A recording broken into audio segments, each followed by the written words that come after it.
what you said. So. Oh, thanks for tuning in and joining us. Adam and I have known each other for donkey's years, and we have chewed over the cud on complaint handling over many a drink or two, maybe alcoholic, maybe not, depending on what time of day it's been. Is that right, Adam? Something like that. Well, mainly coffee. Mainly coffee while we've been sort of like busying ourselves and hurrying off to other appointments, isn't it? That's basically how our lives have been. And we have, as I say, been talking about complaint handling for many years and our sort of various experiences of doing it. And I thought it was really interesting that you were talking about impossible complaints the other day, which is something I know that really exercises complaints handlers, and they really, really struggle with it, don't they? Yeah, I mean, there's a sort of, when we both worked in the ombudsman world, we all knew people that took the cases that were easy, but really they weren't the ones that create the headaches. The ones that create headaches are either extremely large or, more surprisingly, not necessarily big, but involve customers who, for various reasons, don't conform to the complaint handler's expectations as to how they'll behave. Yeah. We've all got a rough idea of how people react to each other, and most people are reasonably polite most of the time. And then ever so often you get one that isn't.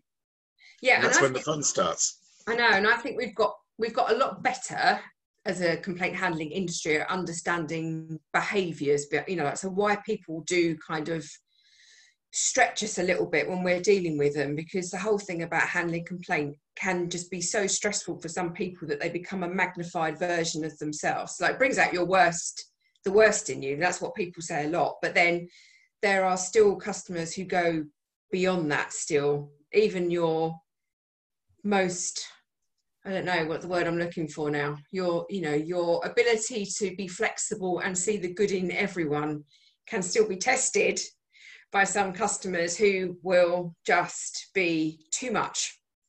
Yep. I mean, I think you have to draw some distinctions here. There are people who are unacceptable. And I think you have to have some standards. I mean, there's the legendary Insurance Ombudsman Bureau story of the case handler that went to see two complainants to basically bottom out precisely what loss they'd been suffering.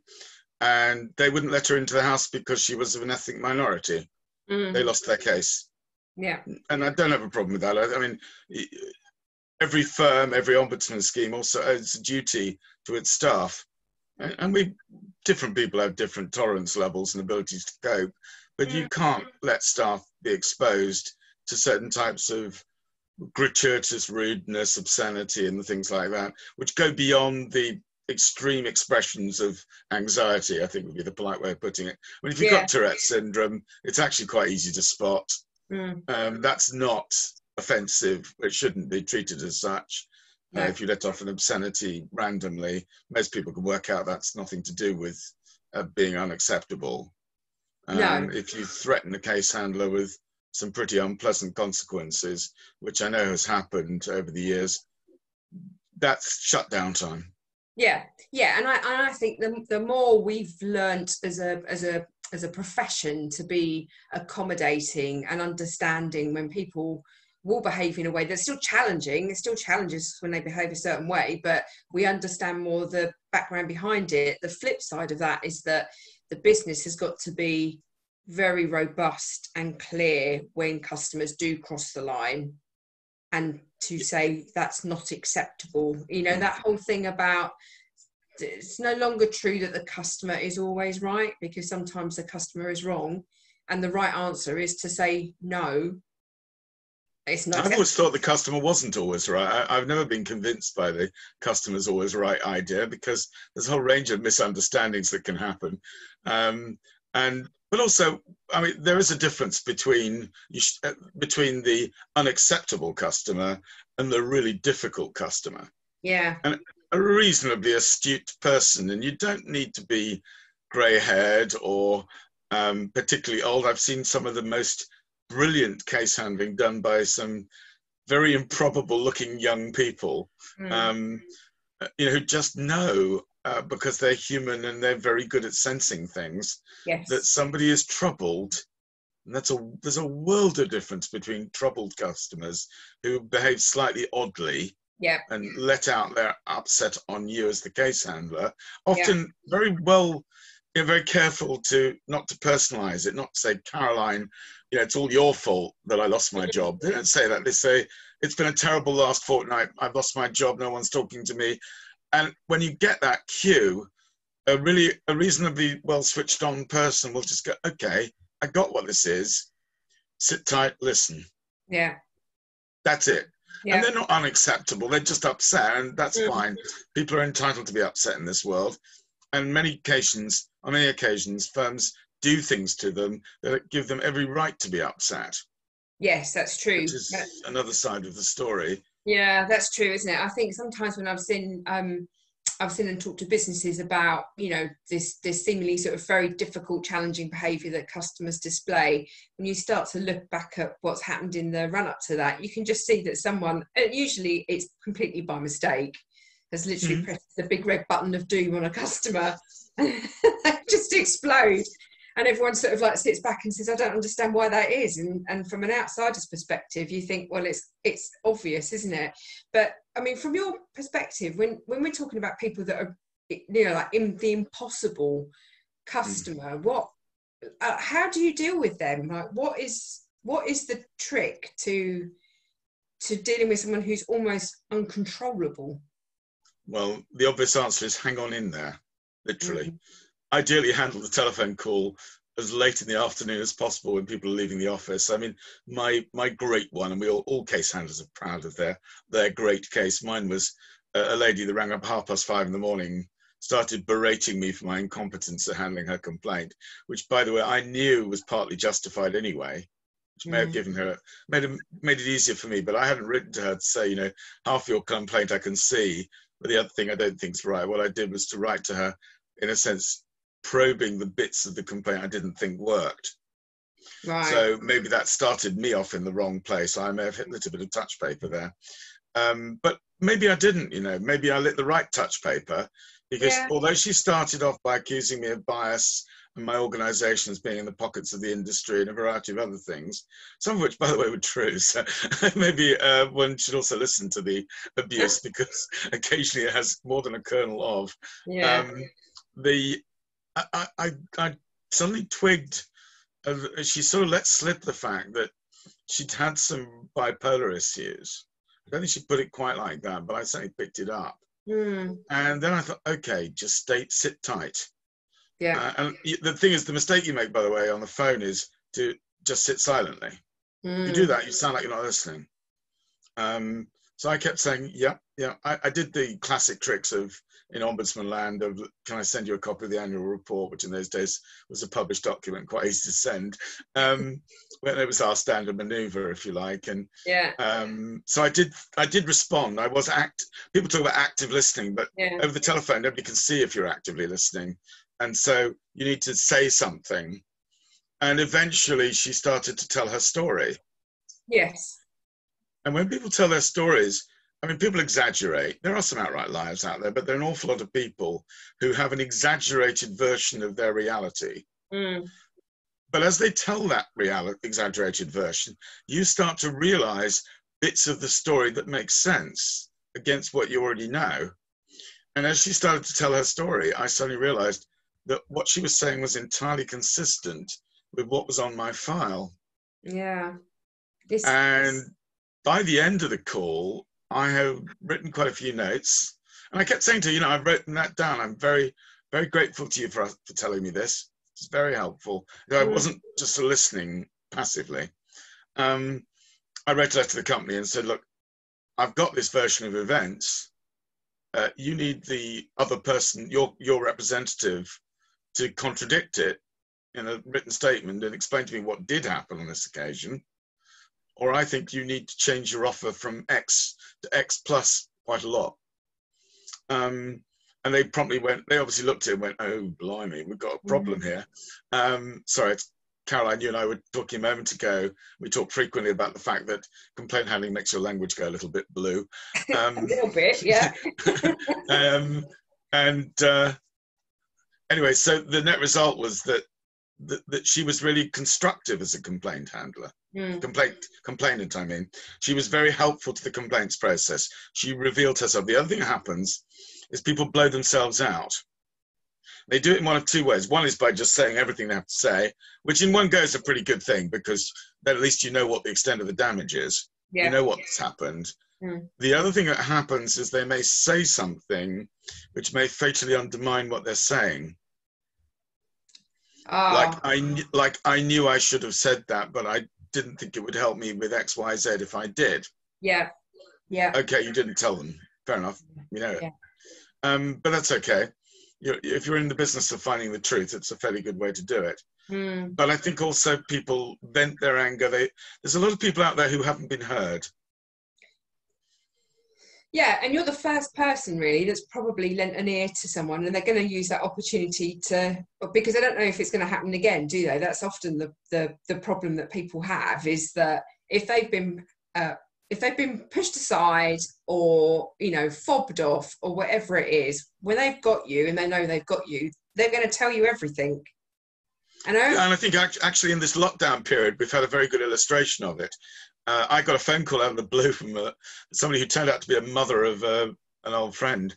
I didn't know, not an old friend, somebody I've known for years, who just wanted to chat. Wow. And it was a very pleasant conversation, in fact. She had a reason to ring me, but it turned out not to be quite right. In complaint handling land, I mean, I have this wonderful memory of this, again, one should be careful not to be prejudiced, but heavily tattooed young man with various piercings who looked as though he may not have had a bath too recently. And he said the transcript that we were going to discuss about complaints identification, we looked at calls that had been taken. I said to him that the transcript, I was about to say that this was the best transcript I'd seen, how to handle a call. And he said, before I even got a chance to say, he said, that's mine. He said to everyone, and so, all right, okay, it's yours, John. And I'm thinking, oh, this is going to be interesting, because this is the best handled call I've seen. And he sat there. This lady had lost her job. She felt victimized at work. She clearly lived alone. She was clearly very lonely indeed. At the end of the exercise, I said to everybody, look, what do you think was so good about the way John handled the call? I don't remember if that was his real name, but it doesn't matter. And everybody said he identified the problem, he logged the complaint, he resolved the problem. I said, no. She was heard for the first time in a fortnight by my calculation. How interesting. That's what we focus on. You know, you can't judge it on appearances. That's the other thing. You see people who have lots of grey hair, like I have. And you think, oh, they must be really good at this. And it's not always true. No. It's quite often the case that somebody who's just a fully paid up member of the human race, which is what this guy definitely was, and his general behaviour, by the way, matched it. He could do it. I've seen other complaint handlers who you would expect to be very good at this just flake. And panic and not know what to do and be rude or try and shut the customer down. And maybe when that happens, the better answer is for the case handler to be self-aware enough to know that it's going over their head and to pass the call to someone else. Because a referral on gives you a bit more airspace. And that's also, by the way, a solution for handling unacceptable complainants. You pass them to even a colleague under the guise of them being a manager. The colleague can say, look, you know, you can't have this sort of conversation, it doesn't work. Because it's one step away from it. I mean, there's a whole range of other types of customers that go haywire. I mean, the law firm ambulance chaser crowd, some of them are fine, some of them are truly appalling, and there are quite a lot in between. But some of the more appalling ones just have to be handled with your gloves on. Don't have a meeting with some of these firms, people you learn to distrust without agreeing in advance that you will tape record the conversation. I've seen a situation where a law firm partner proposed something which would have been a criminal offence, and I'd actually asked them, advised that we should take the call with their consent. Yes. You can't do it without, by the way. That's also No. illegal. Hot tip there. Yeah, if you've ever watched New Tricks on the telly, you'd know that. But so no, that call should have been taped, and that would have probably disciplined the other side into behaving. Yes, Which would have been a good idea. Yeah, I think you're absolutely right. I think there's a real. I think that idea of when you're talking to someone that's starting to escalate, if you've got a natural ability to spot that, then quite often you can nip it in the bud before it even starts to get worse. And that idea of creating a break in the conversation it works really well too, just to de-escalate things straight away. And I agree. I think we, again, as an industry, we sort of put so much effort into this whole active listening thing, but then that means that you're quiet, and actively responding is the thing that makes the difference. Well, I mean, it's easy. You can see me during this conversation. You can see my head nodding and things like that. But over the telephone, you can't. No, and that is a real issue, isn't it? Alertness is quite a significant problem. Going further into that, I mean, there are certain situations where customers get impossible. Some of them are actually the company's fault, as you pointed out. You can light a touch paper, but also if you handle a customer that's difficult to start with, but without a fair amount of care, more than you might give. And it's unfair, really, because if Mrs. Wells is a perfectly polite and charming complainant, as I'm sure she is, why should the company give her less time and attention than Mr. Samuel, who could be deeply obnoxious on a bad day? The answer is outrageous, but it's how the world really works. Yeah, reality. You have to see the things that cause the biggest risk. Well, also, it's the impact, isn't it, on colleagues as well? At some point, you have to manage those people down, because the effect that they're having on just maybe just not one person, but a whole team, it's too much, and you have to shut it down. I agree with you. It infuriates me when people who shout the loudest get the most attention, and I always say it's the quiet ones you need to worry about, because they're the ones that are compliant and not causing a bother and all those kinds of things. And actually, who has the bigger need to be redressed for what's gone wrong? It's not always the person that shouts the loudest, but the impact is significant, isn't it? Yeah, so I mean, by the way, the problem is a two-way street. We talk about complainants, but I remember years ago working in the ombudsman world, and this is a long time ago, the early 90s, going to a job interview and making the fatal mistake of going into the office first. And I suddenly walked into 7 offensive letters from the same company and the same complaint handler at that company on different cases. I wasn't in very good shape leaving the building, I'll be honest. No. Now, I'm fairly tough, and I probably didn't say anything to anybody, which might even have been more dangerous. Yes, benefit of hindsight. I think you would do now, wouldn't you, compared to what we used to tolerate back in the day, potentially? I don't know. I think I had a self-image as a complaint handler of being pretty tough and pretty capable of handling most things that were thrown at me. And so I did.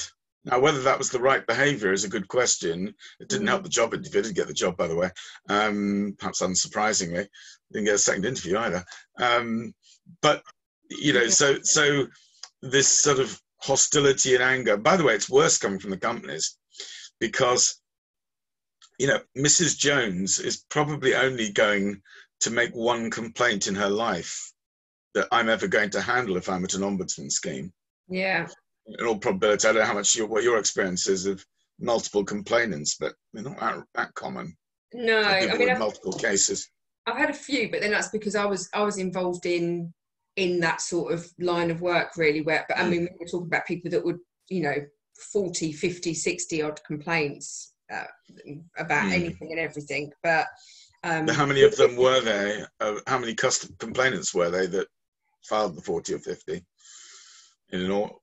in Oh, an I mean, organisation. it's it's tiny amount, isn't it? Yeah, It's the disproportionate effect that they have on the business and everybody else as well. That everyone remembers that's the problem, but yeah, and generally speaking, there's something going on there anyway. But so you're right, it's a tiny weeny proportion of yeah. customers that behave that way. But to have a business do it, I think is the ultimate invoice. And it's the ultimate in unprofessionalism for a start, but Yeah, it, yeah, I always think there's a real fine balance between you don't want to lose that feeling that you can get if things don't quite go right when you're a complaint handler.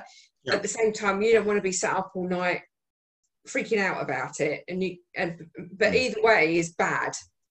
Yeah, no, I mean, these things are important. Going on to the subject of how you actually handle these cases, what are Mm. the other features of complaining? I mean, the example of this lady who, so we say, self-proclaimed herself as suffering from a very known, not that uncommon condition, Yeah. and she was fine. Once we got everything moving, there was no issue. But Mm. you do get cases with very difficult people who become impossible. There's a Yeah. fine line. When you make a mistake, typically by being rushed by the complainant. My favorite example there is is a very experienced complaint handler, very competent, who made a very small mistake that proved absolutely lethal. She Mm. was rung up by the partner of the complainant who said, you're totally incompetent git, or something to that effect. Where is your final response letter? And she sat down and wrote one, which is a fairly Yeah. natural reaction. Yeah. It's completely the wrong answer because she was minus a key piece of information. And when she wrote the response, the letter arrived, she inevitably walked into an offensive reply, which went, you have no idea what happened. And sure enough, she didn't, because Mm. she was missing the third version of events, or the Mm. event, version of the third bit of the story, which just wasn't there. And when Yeah. that happens, the case then goes pathological, because your final response letter is no longer got any claims to impartiality or neutrality, because you've already decided the case. Yeah. So you then have to go back. Really should give it to someone else at that point, in an ideal world. But you Yeah. don't in real life. No, it's You very do. difficult to, isn't it? It's very difficult to, but you're right about that. Just preventing yourself from jumping straight into the situation because you think it's the right way out. And actually, it seems to be that most of the things that we've talked about today, it's having time or a break that gives you that thinking time. Either that or either that or an ability to be rigid. Funnily enough. That sounds a bit odd. We think about being flexible, but Yeah. sometimes the ability to keep your shape is pretty central to what you're doing. I always think of complaint handling being a bit like skiing downhill. It's completely counterintuitive. If somebody says, where's your final response letter? The one thing you don't do is write a final response letter. No. It's a pretty basic rule of thumb. Yeah. In the same way, you've got your skis pointing down a mountain. If you haven't skied before, you'll know this, that you learn this, that the one thing you don't do is lean backwards. You must lean down the mountain, which feels completely ridiculous, but it's the only way the skis will grit in the ice. Well, the same with complaint handling. If you get rattled like that into doing the natural thing, Yeah. you'll make a mess. Yeah. And I mean, it comes back also when you deal with post final response correspondence, you have to be very careful to remember that you have already complied with the complaints process. Yeah, that's a Therefore, really good call. any subsequent correspondence is voluntary on your part. Yeah, that's a really good call. And I see that happen so often. And people either think that they're being helpful, which they may well be. Well, it's an option. Or people get sucked into it again, which is the usual situation. And the consequences of that, like you say, if you're a little bit rattled and you just fire it off and don't think about the consequences of doing it, then it does. It does have consequences, doesn't it? We've all made that mistake. I mean, I remember getting a fax in the days when faxes existed, post decision. I think I've got a fax machine in the loft somewhere. My natural reaction was to write a detailed, carefully argued response, and fire it back again. Yeah. And then I got another fact back about half an hour later. And Yeah. it suddenly dawned on me, I just fueled the fire. We'd Yeah. finished the job. It was all over. That was it. Yeah. I remember writing the letter very quickly. You say, you want to get this thing off the desk, which is the other danger, actually. Yeah. Yeah. I saved it on my PC, which was it, and put a diary note for 2 weeks' time, and instructed the legendary Shirl, as if she worked in Ombudsman land, will remember her. Lovely, great lady. Yeah. Used to run the post room at the Insurance Ombudsman Bureau. Yeah. Not to send it first class. Yeah. She was personally instructed to put a second class stamp on it, and it ended the conversation. Yeah. Yeah. Yeah. That's a really good way to stop that, particularly if you're going to break that cycle of people. You know, we don't have the comfort of being sat at our desk waiting for one email to come in, and then that's the only thing we have in our lives that we're dealing with. But for a customer, particularly one that might be very, very entrenched in a situation, they are doing that, and they do have the time and space to do that. And you can't dance to that tune. That's not the right way to go about it, is it? Is that? No, but I mean, isn't it? Yeah, I mean, in complaint handling, there is some dancing to the tune. I mean, you receive a complaint, you identify it, you record it properly. That is dancing to the customer's tune. That's correct dance, though. Yeah. The difference between that and post-final response correspondence is that the tune is already finished. Yes. There is an ombudsman which could provide an extra dance for those wishing to enjoy it, but fundamentally your process is done, and there isn't anything more to it. And there is an art to writing these sort of, I'm terribly sorry I can't enter into further correspondence with you. We sent you a final response letter on this date. You have 6 months to go to the ombudsman. Yeah. Implied message, they can deal with you, not us. We're done. Yeah. You know, and if people ring up like that, you just pass them to a manager who presents the same message and confirms in writing that we won't be able to take any further calls. Again, you have to protect your staff. Yes, you do, absolutely. You do. I think that's a lovely way to end our chat for our listeners. I suspect, what do you reckon? We might do one of these again, do you think?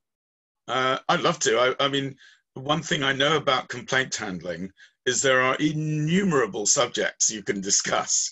And most of them involve telling war stories that give us a sort of weird form of therapy ourselves as ex-complaint handlers. And sometimes in my case, I have to handle complaints. You know, it sort of releases the tension slightly, and that may be also part of it. It's quite cathartic, isn't it? It's quite a good way. Maybe you're listening into what is essentially our counselling sessions between us, so that we don't turn the air blue. Well, possibly, but I'll give you one thought there. There are a number of people who worked in the complaint handling industry, and in particular the ombudsman industry, who still meet each other regularly. And we share our stories, we share our history. Sometimes we worked in organizations at the same time and sometimes not. You know, there's a shared history there that goes back to 1981 with the opening of the Insurance Ombudsman Bureau's offices in Southampton Row, just north of Holborn Station. So there's plenty more where this came from.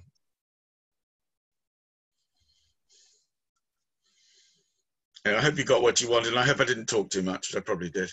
No, not at all. I think we did